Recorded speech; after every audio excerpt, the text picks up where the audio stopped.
2024 সালে লোকসভা নির্বাচন, কে হবে বিরোধী জোট ইন্ডিয়ার প্রধানমন্ত্রী মুখ, বড় ঘোষণা ইতিমধ্যে কংগ্রেস দলের। ভিডিওটি শেষ পর্যন্ত দেখুন।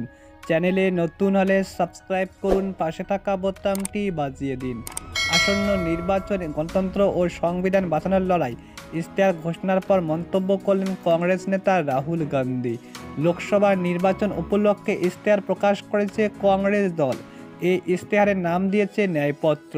ইশতেহার প্রকাশ অনুষ্ঠানে কংগ্রেস নেতা রাহুল গান্ধী বলে, আসন্ন নির্বাচন গণতন্ত্র ও সংবিধান বাঁচানোর নির্বাচন। তিনি বলে, একদিকে রয়েছে এনডিএ এবং প্রধানমন্ত্রী নরেন্দ্র মোদী, যারা সংবিধান এবং গণতন্ত্রকে ক্রমাগত ধ্বংস করার লক্ষ্যে কাজ করে চলেছে। অন্যদিকে ইন্ডিয়া জোট, যারা সংবিধান ও গণতন্ত্র রক্ষা করতে প্রতিনিয়ত ইতিমধ্যে কাজ করে চলেছে।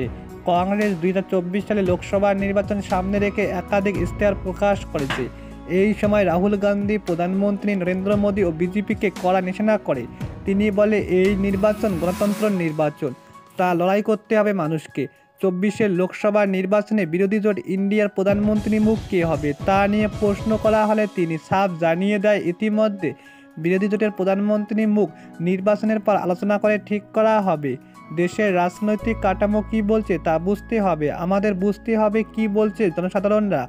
রাহুল গান্ধী মল্লিকার্জুন খাড়গে বলে, যারা দুর্নীতি করেছে তারা বিজেপিতে যোগ দিচ্ছে, কারণ প্রধানমন্ত্রী মোদী রাজনৈতিক অর্থের একচেটিয়া নিয়ন্ত্রণ করতে চায়।